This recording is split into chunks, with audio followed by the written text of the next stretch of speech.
Boom. Boom. And we are live. Here we go. Last week of September. I'm Steve Metrics. That's your boy. DJ Triggs. And together we are Motivate Sports. Pretty much getting into week 4 of the NFL season. And I don't know, man. Just saying by the look of your fantasy team and my fantasy team in our brilliant 24 team fantasy league, I'm feeling pretty good, man. And I think you got a pretty sharp team, as does your father-in-law, like I predicted. Yeah. I mean, I haven't even checked my Steam today. Is that bad? I've literally been so busy today that I don't even know what's going on. Yeah, I'm right there with you, man. Outside in the real world, busy, really busy. So it's why we're going today on a Sunday, and we'll try to get back to a Monday in the future as time allows. But for now, we're both busy outside of here, and we're gonna make it work on a Sunday. So we got that going on. I know your Packers are playing a pretty cool game today down in Dallas right about now, so that's pretty cool. But yeah, it is what it is. We're making it work. Yeah, I mean, I'm catching a lot of games though. I can tell you that. So definitely getting those games on NFL Plus and seeing those condensed game replays really is helping me get a feel for my fantasy team and getting a feel for the teams that my players have played against or who they're about to play. And I've been pretty much rolling with that, rolling with again my feelings of teams and predictions before the season started, especially really with my call with the New York Giants. Those predictions are starting to shape up and starting to come to form in week 4. Yeah. I mean, a lot of the teams that people thought were going to be, you know, big time Super Bowl contenders are kind of hitting a bit of a snag. Yeah, and I don't know. I mean, as much as I like Baltimore and what they did last season with Lamar Jackson, there are times when it comes to being a true professional, being a leader of men of your football team, and that is where I do question him. And falling flat as they did today against Kansas City, that's a problem. Um, Mhm. if I were a Ravens fan at the way they went out to the Bills last season, I would be pretty furious about how things ended and how things are going this season.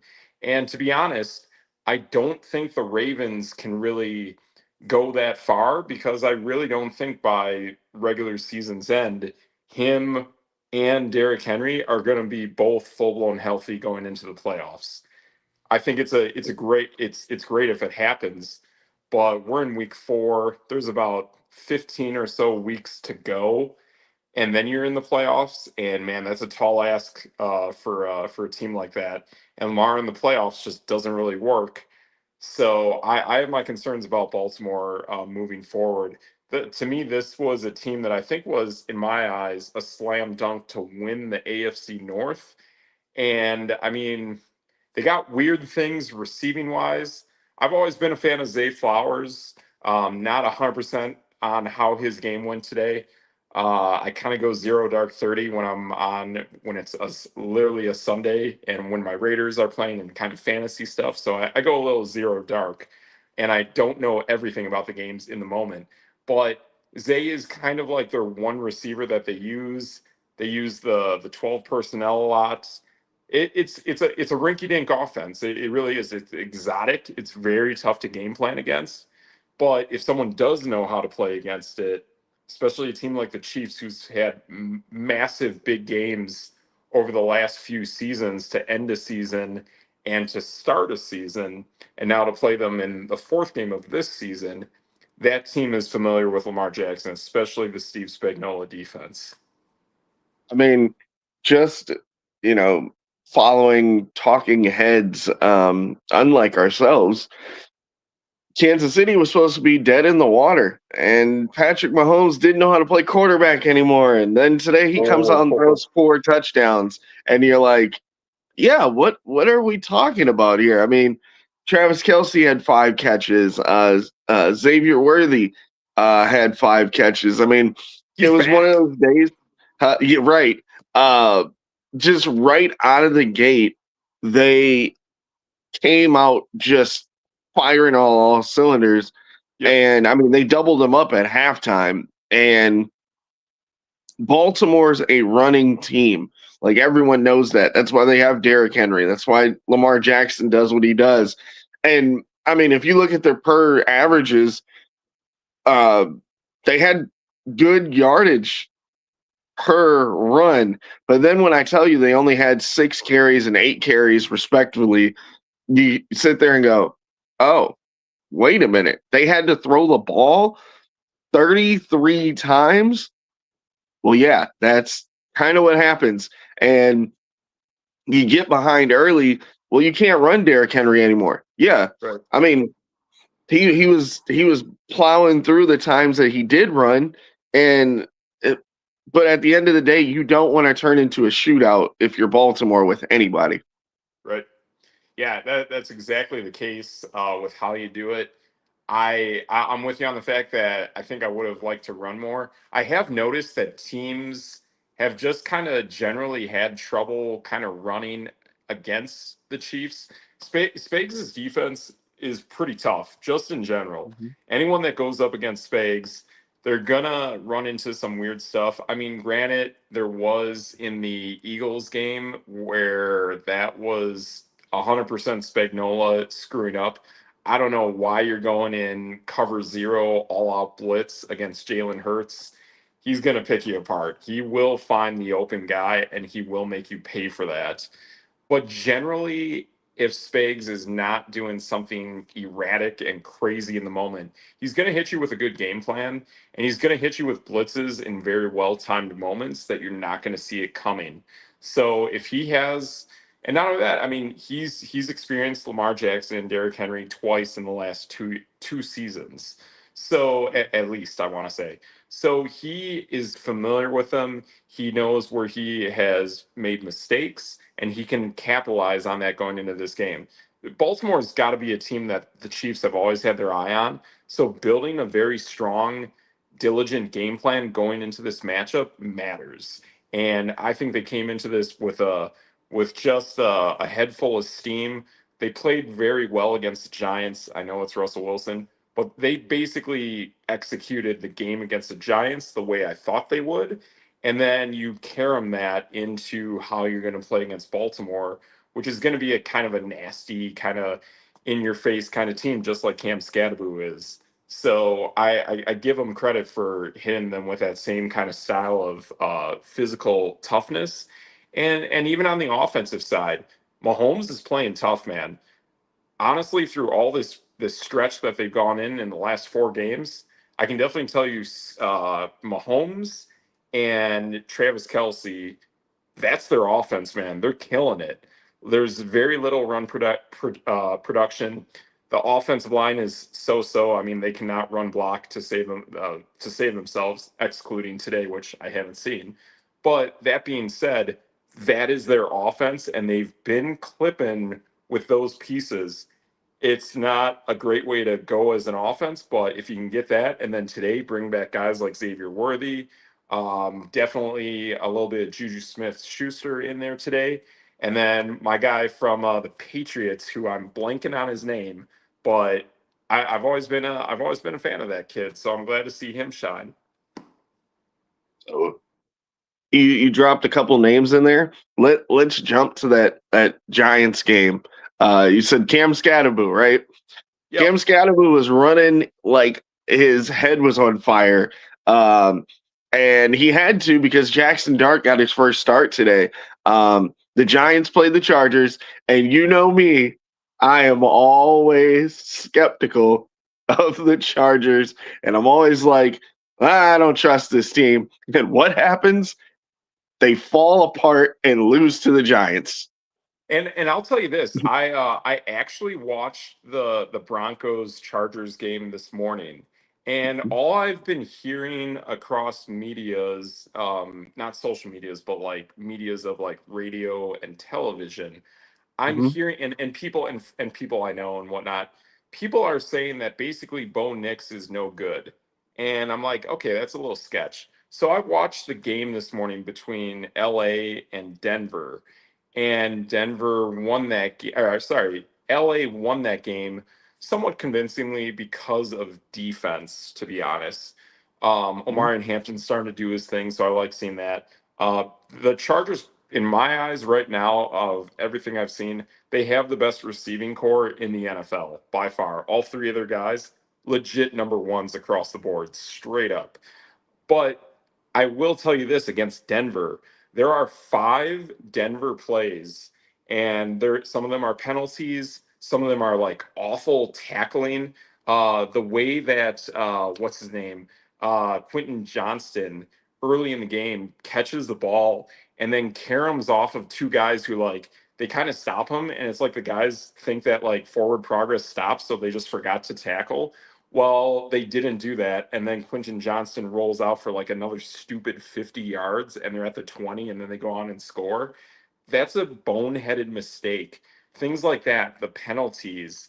The other weird thing that I saw that I'm not remembering. There's five instances where easily Denver loses that game because of themselves.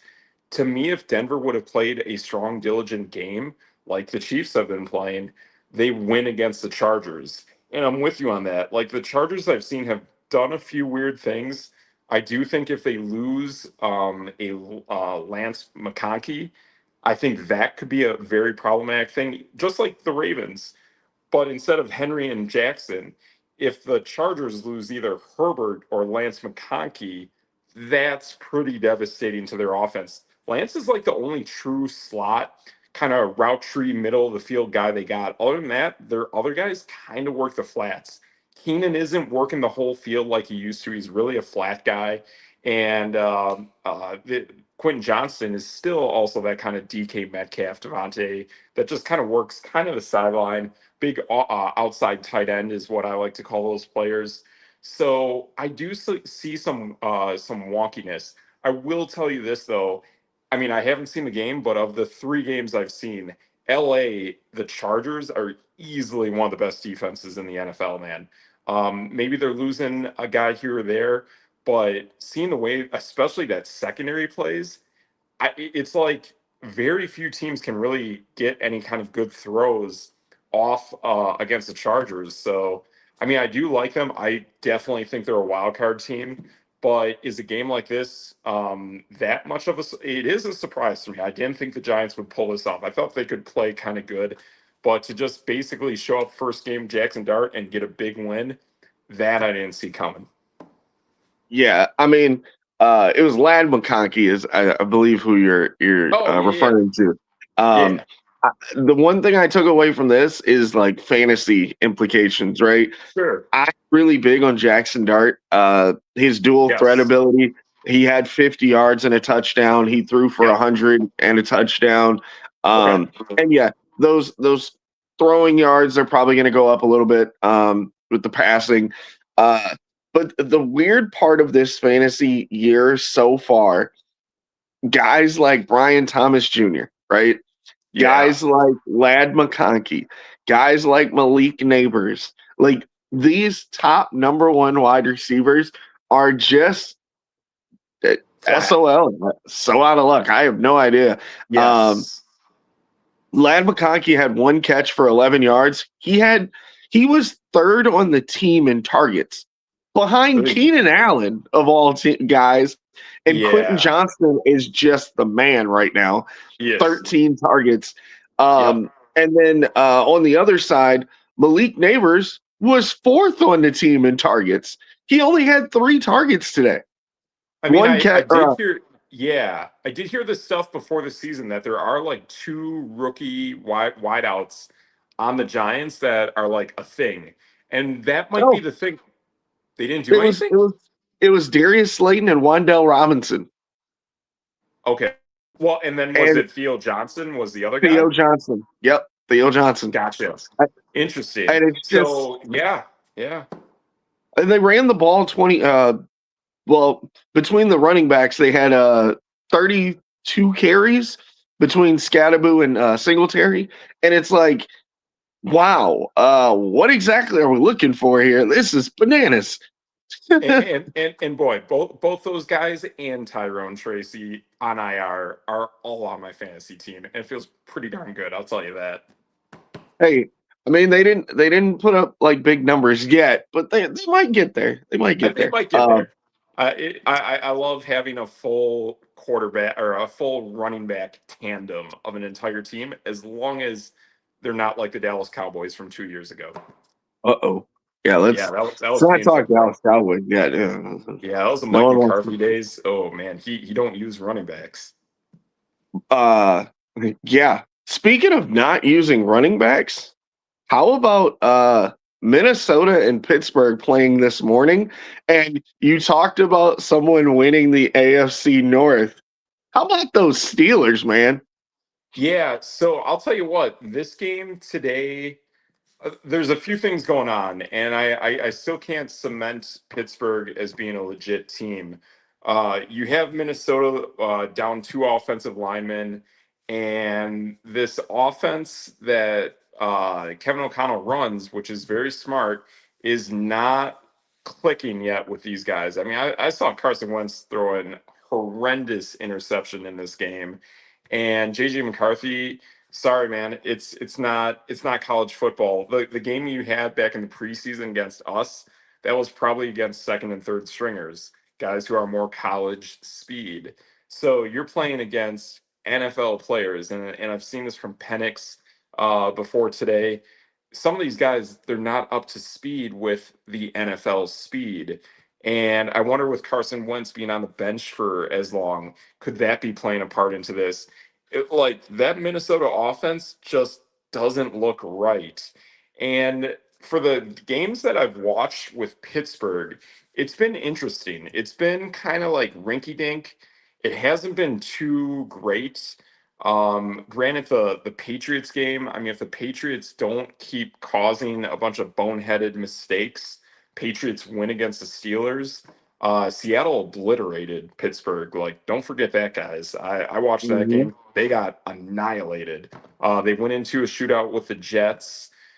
So this is a weird team. It is really really weird. Their defense is stepping up. You're looking good on that defensive play for Pittsburgh for sure. That is their MO. And if they do turn this into a winning season, I'm going to give Tomlin a ton of credit. He has always been one of those high end coaches, in my opinion. I've never ever bought why people want to come headhunting for his job. It doesn't make sense. He would immediately get a job a minute after getting fired. Mhm. Tomlin's doing great things, and man, Kenneth Gainwell. I'll tell you what. And I saw him get hurt a little bit in this game, but I think Calvin Austin and Kenneth Gainwell actually, and this is even before the game today. I know Gainwell had a big day, but those two to me have been the most dynamic parts of that offense. And I give Aaron Rodgers credit for playing well ish across the stretch too. He's had some weird interceptions as well. I'll give him that. But when you got a game overseas, there's gonna be some weird stuff. There's gonna be some jet lag. Possibly Minnesota doesn't know the jet lag as well as Pittsburgh. There's always one team that like usually flops in these international games. And I would expect next week Minnesota having literally basically zero travel at all is going to play well again over in Great Britain. But that's kind of what I'm thinking there. But Pittsburgh is a weird team. And this is where it gets interesting is if Baltimore truly does falter, then you're going to see probably either Pittsburgh or honestly, I think Cleveland. I think one of those two teams would at least be in the playoffs for sure. I'm not buying this thing on Cincinnati, man. I know people were like, "Oh, Joe Burrow will come back and save and take them to the playoffs." I don't know, man. Minnesota just annihilated them last week, and I don't think they can win games, man. I really really don't. I think Cincinnati is in a world of hurt. All they need is to lose like T Higgins and Jamar Chase, and they're probably done. Hey, the only thing I'm going to talk about with this game is there are two parts. Justin Jefferson finally showed up, but Carson Wentz had to throw 350 yards to even. I mean, they had to score 15 points in the fourth quarter Sure. to even be in this game. It was 21-6 when the fourth Yeah. quarter started. Yeah. And then Aaron Rodgers, and I know everyone's gonna, pound on Aaron Rodgers because his numbers aren't the biggest. He's not that. My man only missed 4 pass attempts the entire Right. day. Like, Yeah. He's and, playing and good. right. And when you have Kenneth Gainwell putting up those yards that he did, nearly 100 yards at 99 and 2 touchdowns, you don't have to throw the ball very much. You just have to put it on the money. Like, I know QBR is one of those weird, wonky stats. His QBR was a 39. How is it a 39 when you have 200 yards, a touchdown, 9 yards per pass, and you only miss 4 passes? Yeah.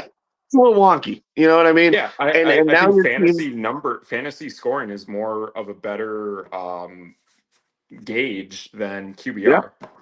QBR. And now you're 3-1 plus. Now here's where people are gonna, again, you don't look at the big picture. Aaron Rodgers is number 2 in passing touchdowns right now. That's massive. Absolutely Right. massive. And they're winning football games. Their Um, goal line offense is probably almost unstoppable if you really think about it. You have mhm, Fryermuth, Jalen Warren, Kenneth Gainwell, DK Metcalf, Calvin Austin if he's healthy. I don't yeah. even know who the third option is at wideout, but that's a pretty tough offense to stop at the goal line. Man, speaking of look at the way I'm setting these up. Speaking of hard offenses to stop, what is up with this Atlanta Falcons? Like, I know you were really big on them last year, but I mean, Sort of. they just smacked around Washington today. Yeah, so I know they got skunked by Carolina last week. I'll probably never watch that game. I'll probably have no idea what in the world happened. But again, I have basically thought Carolina to date, especially the defense, is a flat out paper tiger. I don't believe it. I got to see this thing in action. I've heard from my guy Mark that basically Bryce Young is not good, and that's a major red flag. The guy's got really good eyes and for calling things for what they are.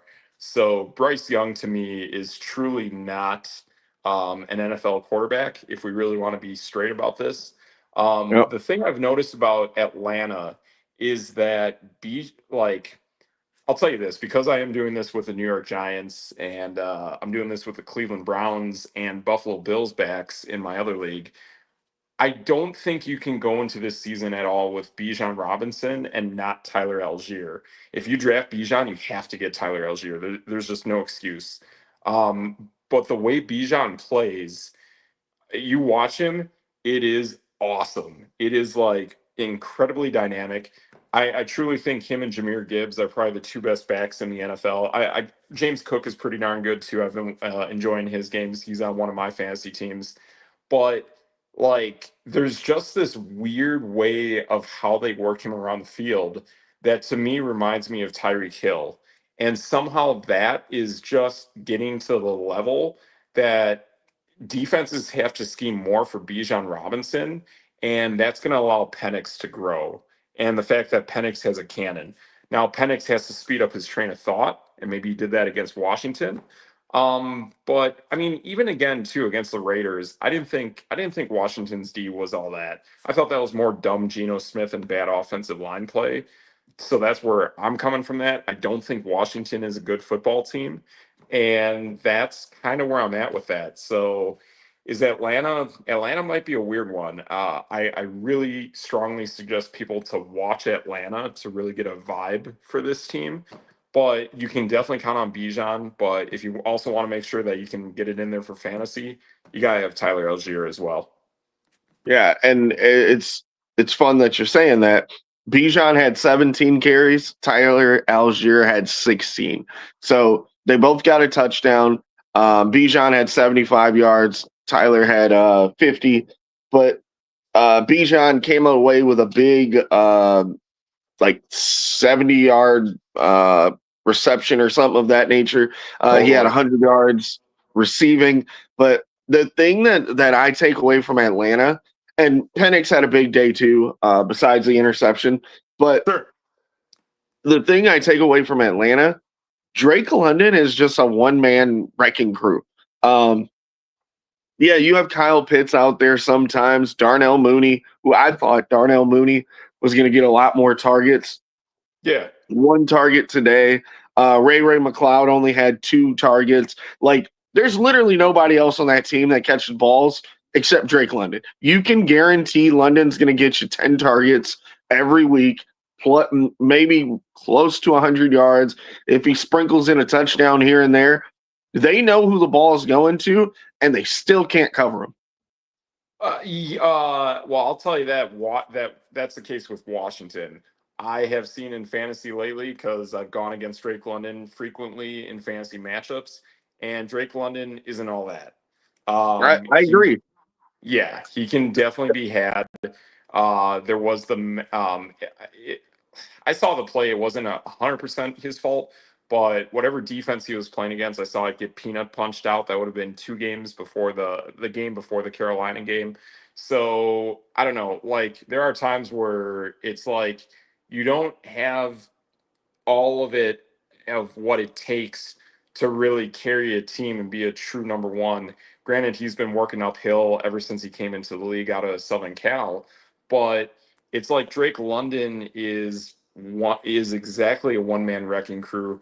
Bijan is that crazy scat back out of the backfield. If you stop those two, Kyle Pitts ain't gonna get you, man. He's not. So that's how you beat Agree. the Falcons. I think they are way too simple and very easy to deal with. This could be a team that makes the playoffs in the NFC. I don't think they're going far, and I'll be honest. I mean, to date, I mean, I saw what he did in Tampa. I saw how he went down there. I don't get why so many people were clamoring for him to get hired as a head coach. I don't think Raheem Morris is that great. I really don't. I just don't see what he's doing in such a good manner to make it as a head coach. And I see that as well as with Dan Campbell. To me, they're very similar guys where they're great defensive coordinators, but I don't think they're that good of head coaches. And we're going to see that play out this season. I mean, the only thing I'm putting up for London, and this is why I mean he's a one man wrecking crew. He's got 37 targets over 4 games, Yep. and he's about 6 receptions per game, and I mean that's pretty big in the fantasy world. Around 70 yards per, but he just doesn't get touchdowns, which is mainly his big problem. And to me, that speaks volumes of Penix. That tells Yeah, me that Penix is forcing to him more than he should be, and he isn't making proper progressions around the field. And I mean, especially I saw this week 1 because I lost by 3/10 of a point because of Penix doing like weird stuff and scoring a touchdown to like save and win a game, all that jazz.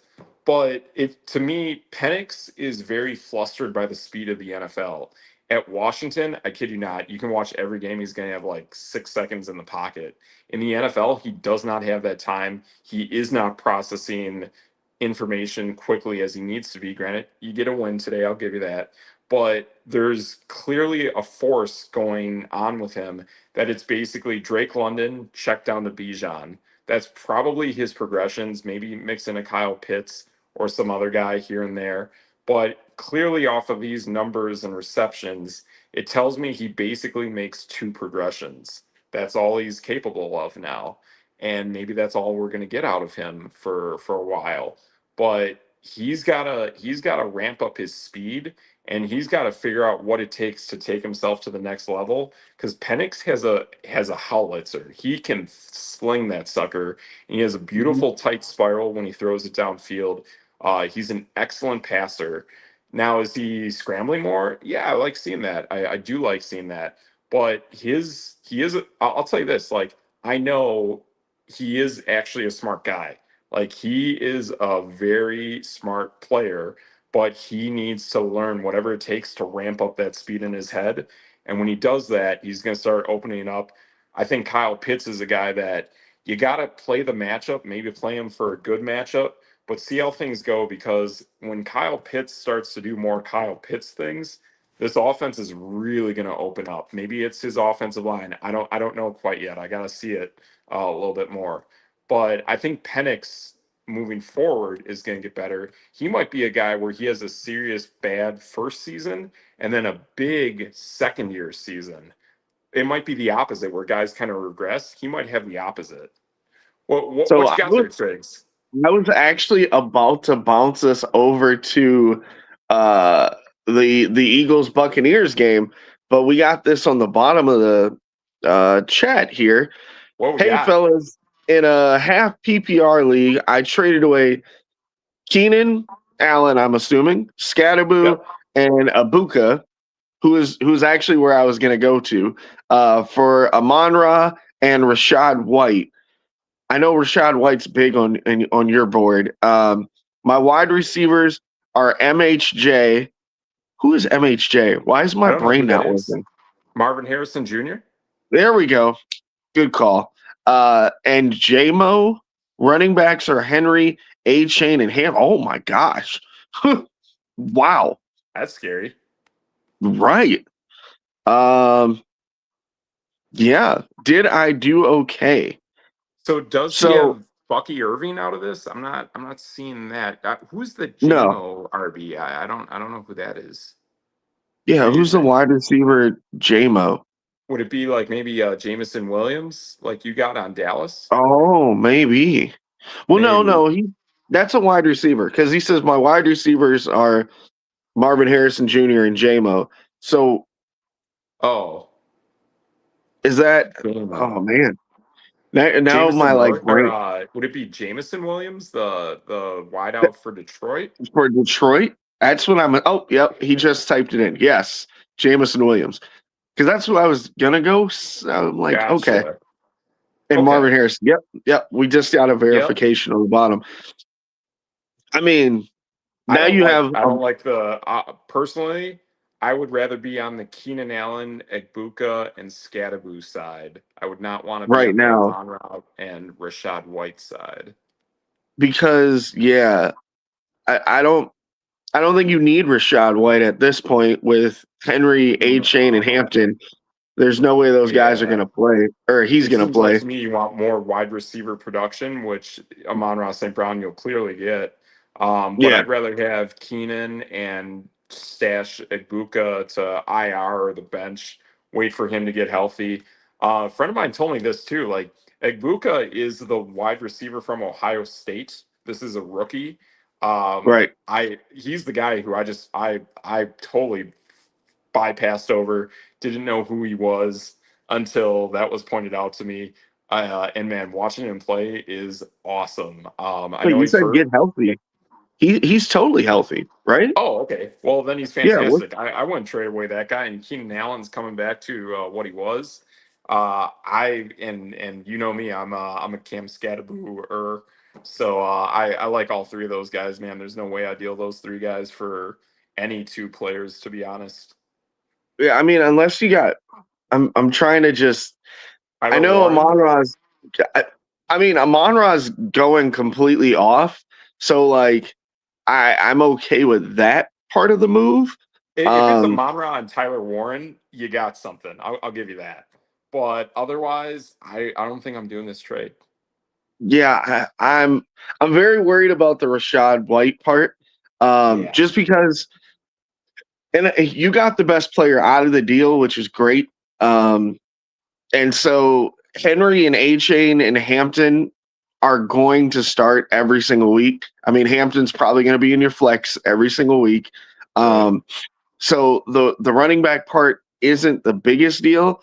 So I mean, right. if you're looking at it and you just go, okay, Keenan Allen and Abuka for Amon Ra, I mean, I'm not completely against it. I mean, Amon-Ra's basically number one in the league right now. So, Sure. um, yeah, I don't understand the Rashad White part.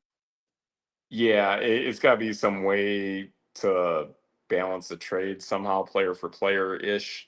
I get, but yeah, I mean, you're dealing with a backup player at that point. The running back crew that he has is pretty solid, So yes, you do need wide receiver help. But I'm with you on this, man. I think Keenan Allen is solid and Igbuka is solid. Amon-Ra you can totally count on for sure. I mean, if you're looking at schedules, that might play into this a little bit, which I haven't. But on Sleeper, you can see that Sleeper is super solid for getting a heat map for gauging your players throughout the season, which is great. So I don't know about that. That's kind of where I'm at. I mean, it's a close trade. It might actually be closer than what we think. And plus, if Yeah. he actually does have a little bit more stack going on with the wideouts that we haven't seen, that could play into it as well. So possibly, It maybe works tight end out might be the position of concern that we're not seeing. But for yeah, quarterbacks. like Yeah. that's kind of how if you're trying to stack your wide receiving crew to get them stronger and you think you're going to come out on the other side okay. But to me, I'm with you on this. Losing Egbuka, I mean, you got to think guys are going to get hurt. I would rather have Keenan Allen and Egbuka. I just have a tough time letting those guys walk because You know we're what? way early in the season, man. There's like 15 games coming up after this. Y- It's a long season. You could lose Amon-Ra, St. Brown. It's like Uh, 15. We're yeah, at 4. We're at week 4. We're a quarter way through, man.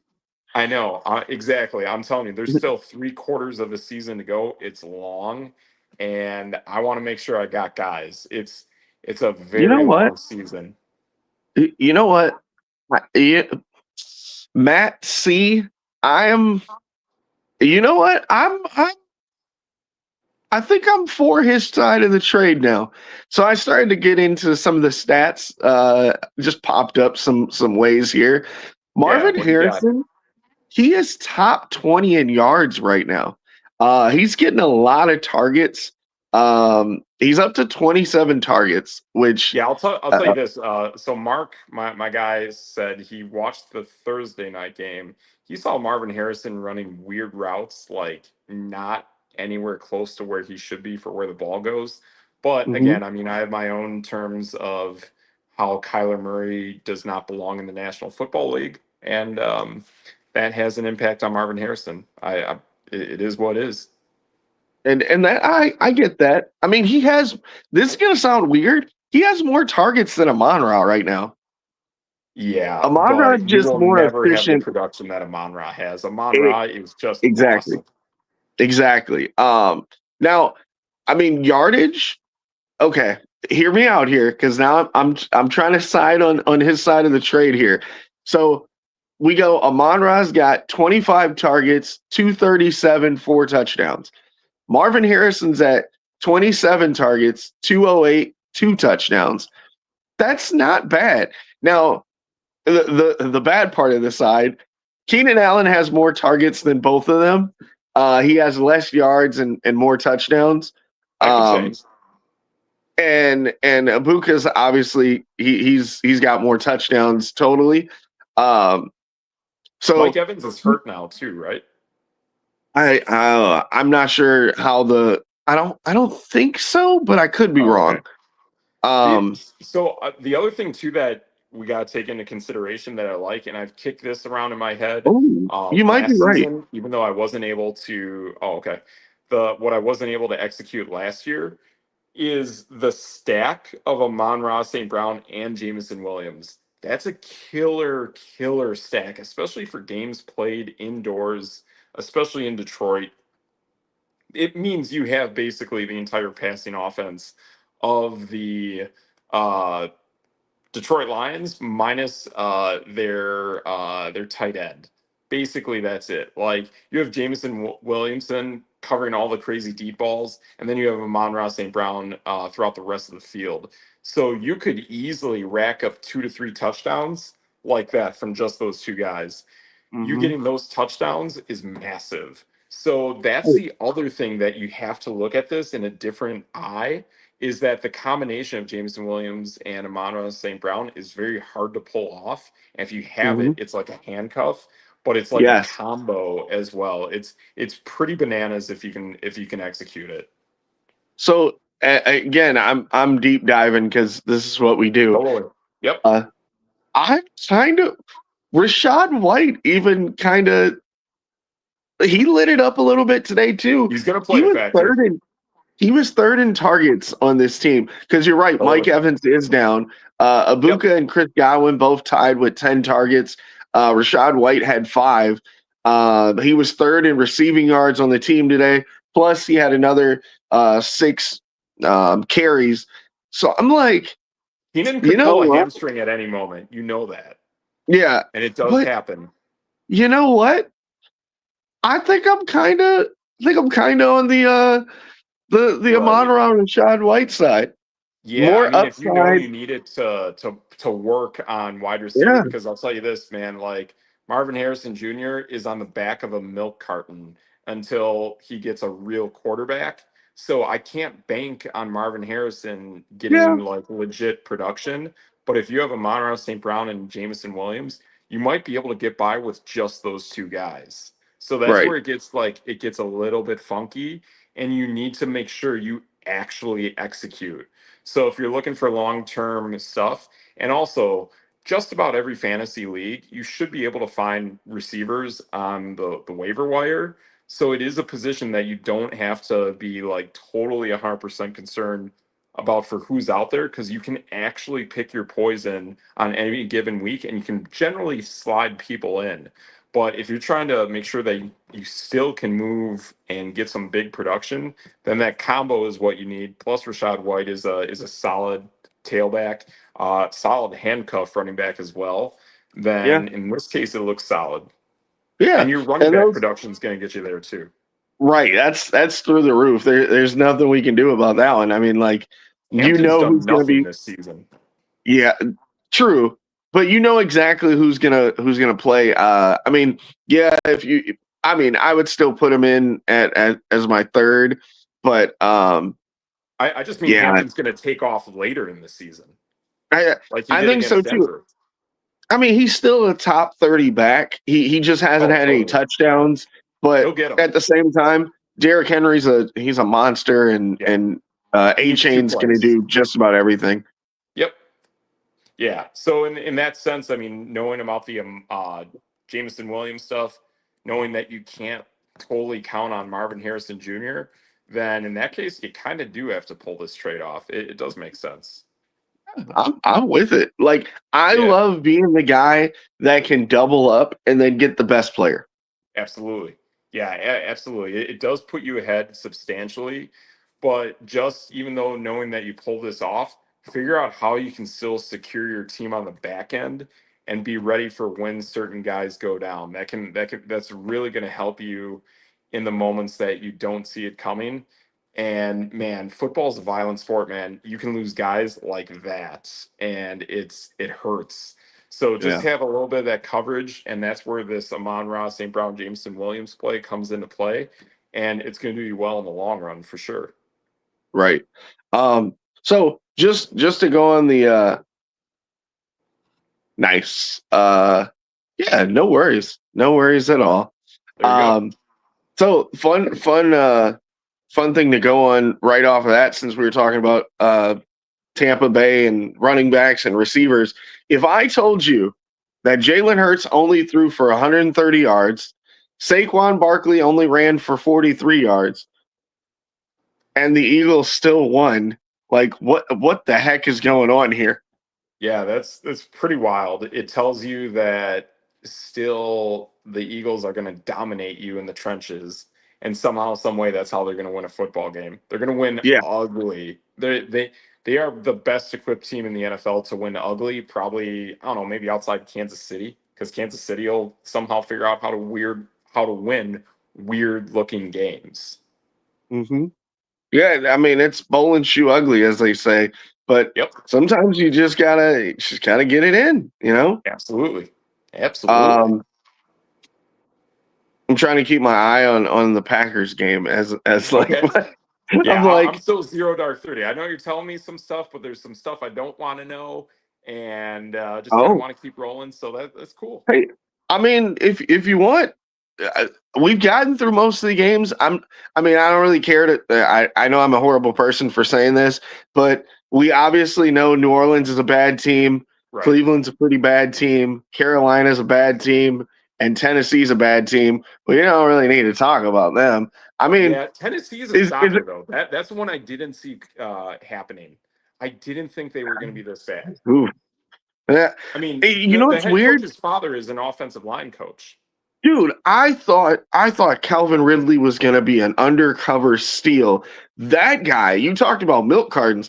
I don't even know what that guy's not even in the league or something because he's on the field running around making money, and they gave him that big contract too. Like nothing, absolutely nothing. Yeah, he's probably branded on the back of a cow in some pasture that nobody knows about. Like Man, it, it's gone, man. Like I don't know where Calvin Ridley is. I got him in my one league. He'll probably just sit on my bench for eternity. man, I don't know, man. I That's almost want that's to cut him. kind of a weird one. Like he's almost cut worthy. Exactly. And that's the thing is like I'll make my call in my other league of how I want to do it. But again, I mean I basically said to myself, all right, cool, I got Xavier Worthy with a dislocated shoulder. I have no IR positions. Xavier Worthy's gonna just sit on my bench. I got like six Yeah. bench guys. It's kind of weird. But never once did I consider cutting Xavier Worthy because of a dislocated shoulder. In No. a league No. like that, and in a league where I have Tyler Warren, Brock Bowers, and Kyle Pitts. And by the way, Tyler Warren is also a fullback, apparently. Just, Yes. I mean, we're like 3 straight years. I'm calling who the best tight end is in the game, and Tyler Warren is definitely the best tight end in the NFL. Well, I mean, when I seen that guy coming out of the gates, I said, "Yeah, this guy's. You're telling me I can get him in like the sixth, seventh, eighth round? Yeah, I'll take a stab at it." He had 2 carries today for a touchdown. By the Yep. way, Oh I my know that gosh. he got a touchdown on the ground. Yeah, Yeah, I like Tyler Warren. He was the guy I was trying to sleep on and bring and get him later in drafts. I thought he was going a little too expensive for me to pull off that trick, knowing what I feel about tight ends being pretty good this season. And yeah, Tyler Warren was a little more expensive, but totally worth it. I did what I did in the other league to make sure I got him. But yeah, Tyler Warren is absolutely awesome. Definitely gonna try to watch a little more Colts games here and there, just to see the guy play. It's pretty cool. oh my. Uh-oh. Just saw a highlight. Looked like a broken play, but still, it Oh, caught sure. my attention. Um, yeah, I'm just in the air about guys like that. But yeah, definitely a big Tyler Warren fan. Daniel Jones is he's a man. Like there's nothing else to say. Like he took On a the right starting team. job and he goes, "Hey, I actually have guys on my team that can play football. Look at Yeah. this." Yeah. I think he's a guy who's got to be in the right system, the right team, the right offensive line to make it happen.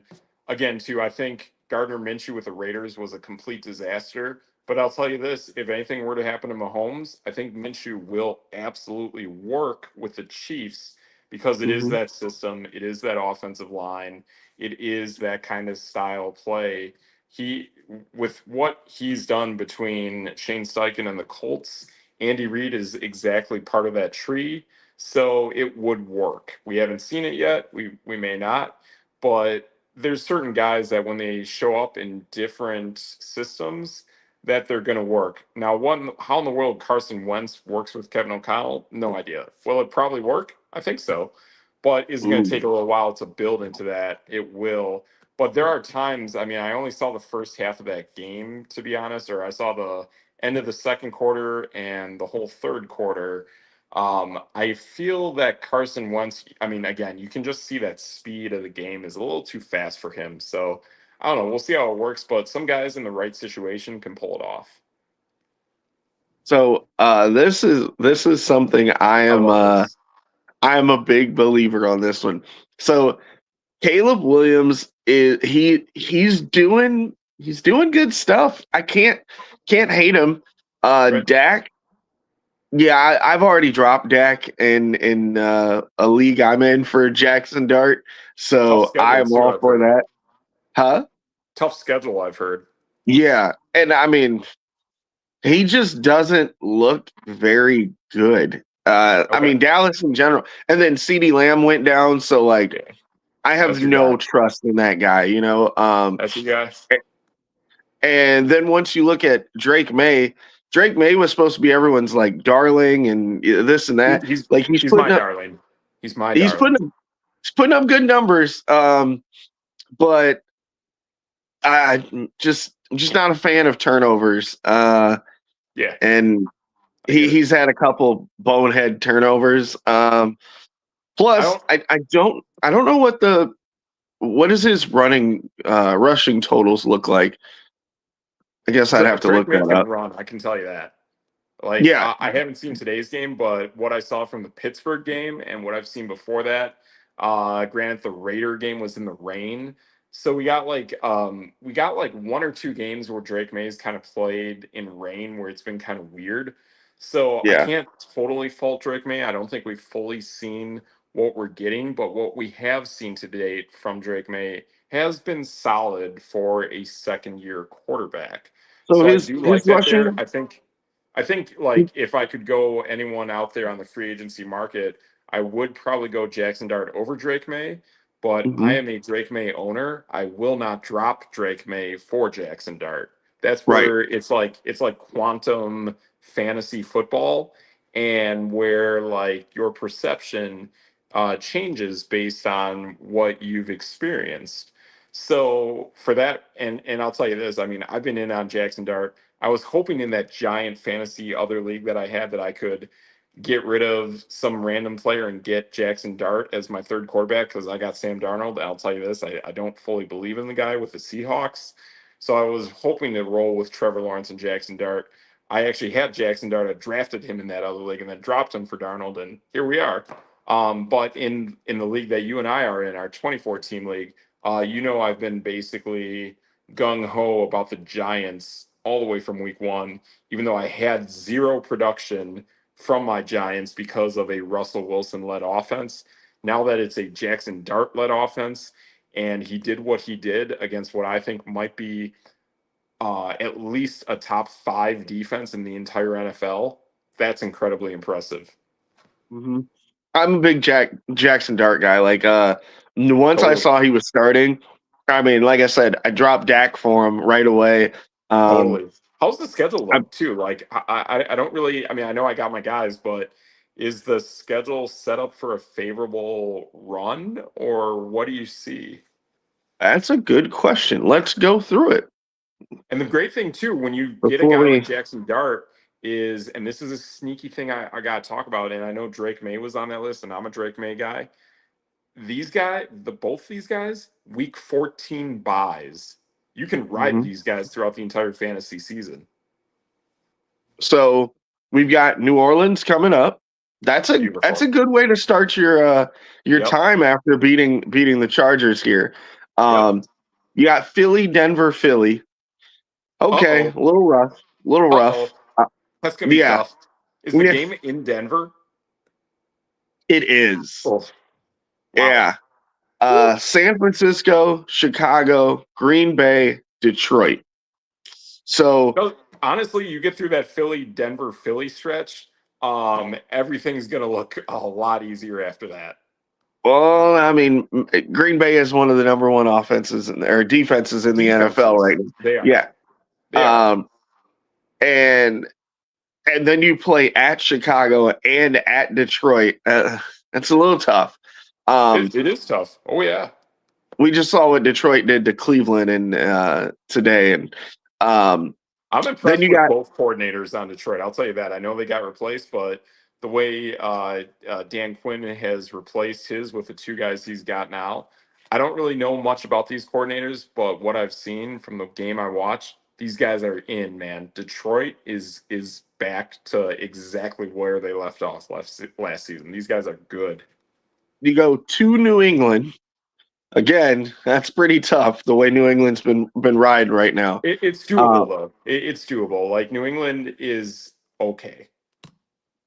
Then you close with Washington, Minnesota, at Las Vegas, and Dallas. I mean, for a That's for a favorable. last place for a last place team, this schedule seems kind of rough, to be It honest. does. Yeah, it definitely does. I mean, it's going to be tough sledding. However, I'll put you this: those last four. I mean, those last four games. That's through week 18, right? So Yeah, you really don't play that last season. This is where like you gotta think long term, and if you have a really good team, then you might actually just be thinking, all right, if I just get okay Jackson Dart play throughout the course of the season, and I get it so I can have him light it up in those last 3 weeks when it's actually the fantasy playoffs, I'm set. Like yeah, I'm doing that right now with the Tampa Bay Buccaneers defense. I need them to like kind of ride the yeah, ship. yeah. So my last 3 games of the fantasy season are like, I don't know, Carolina, Miami Dolphins, and some like D2 college football team. Like that's basically who the Buccaneers play. So that feels really, really good. And it's going to take some stuff and it's going to take weird things for me to want to drop that defense. I mean, if you're a really good team in your league and you got a nice setup like you see with Jackson Dart there, or with the Buccaneers, where you see a nice stretch to end your fantasy playoffs, if you're a good team now, you have to start thinking about that. Yeah, yeah. I mean, you can't really go wrong with anybody on that list except Dak Prescott, in my eyes. Yeah, and I'll tell you this too. I mean, I've watched Dak play. Like, I don't think he is playing that bad. He's not a dual threat quarterback. Which is He's bad in making fantasy. it is bad in fantasy, but he's making do with what he's got. I do like the balance of the offense, to be honest. I do think that even without CeeDee Lamb, they will get better. CeeDee Lamb's kind of weird, man. He's got kind of like that weird AJ Brown diva ishness. When really, if you had the minds, if a guy that talented had the mindset of like a Devonte Adams, he'd be a stone cold killer. Like seeing even DK Metcalf in Pittsburgh, kind of. I mean, I saw him just going at it in a timeout, chatting up Minnesota. That I liked, man. Like I like seeing him get intense. I like seeing him dominate, playing with that Devonte Adams attitude. That is what I like to see. And I think CeeDee Lamb, I know he's quiet, but like he should absolutely have that killer attitude, knowing that I'm the best player on the football field and I'm gonna do it. And even if I don't have the volume or the production, when the ball comes my way, I'm a Mon-Ra St. Brown. That's what those guys have. That's why they're killers. The only beef I really have with Dak is not being a dual threat and his turnovers. I mean, when he's not turning over the ball, he's phenomenal, but he's got 3 interceptions, 3 touchdowns. Like you can't do that through 3 games. Right. And I'll tell you this, the fact that I know you, our guy Matt C and my guy Mark at work are thinking is that you guys basically all moved off of Dak quickly. And Mhm. that's a good thing to do is as good as Dak is, like, could he be available out there in your league later in the season? You go back to him, possibly, but you gotta see if something flat out isn't working, change it up quick. I did that last year with Stroud and Bo Nix, and it hit. So the play that I like that my guy at work Mark did is that he dropped Dak for Justin Fields. If you look at Fields' schedule coming up for the Jets, it's looking pretty nice. I would think the Jets are actually going to be a very interesting looking team, especially on the offensive side moving forward. So if you're in a fantasy league, you got some deep teams that you're playing with. Look at some Jets players. I think that's a team that offensively could have some really solid production moving forward. Understandable, completely. Hey, but we're getting to that 1 hour mark. Yeah, we Is it a are. good time? And it's a good time for me because the Packers just threw another touchdown. But Boom. That's no debate. right, you can't debate that. Nope. Man, 6. are you watching this at all? I am A little not. bit? I am zero dark 30. I am watching New York Mets Miami Marlins highlights to Oh, stay in the dark I, I, because I still am only through one half of my football game that I got DVR that I'm going out to. should I not say anything then? Because this Yeah, is yeah, we'll keep it that way. That's perfect, man. So like, yeah, I mean, it's interesting. I saw the line of this game at 6.5. I would either not bet that game or I would bet Green Bay to go over the 6.5 because of how oh yeah, personal it is for Micah Parsons and six and a how half. Green Bay kind Jeez. of went flat against Cleveland. So I could see that happening. That it's pretty smart, and typically Green Bay, since AT&T Stadium's been built, Green Bay actually plays really well in Dallas. I've We noticed. do. I They mean, do. we did They smoke really them in the do. playoffs. Yeah. Like, So yeah, there's like good Green Bay vibes in that stadium pretty much all the time now. So that works really well towards the Packers' favor. It just is what it is. You got the momentum of Micah Parsons. You just got some really good stuff going in the right direction, and it and makes sense. that ticked off attitude from that stinker from Cleveland. Exactly. So, I I mean, mean, granted, that game did go the way I thought it would go for the spread. I didn't think Cleveland would outright win it, but I definitely thought it's Cleveland could play Green Bay very tight. they didn't though. That was the weird part. They did not. Like, I don't know if you watched the game, but and this I isn't did not. just Homer hat on or anything, but Yeah, I mean, we just completely shut them down until the last like 4 minutes of the game, and then they won. And it was yeah, like, yeah.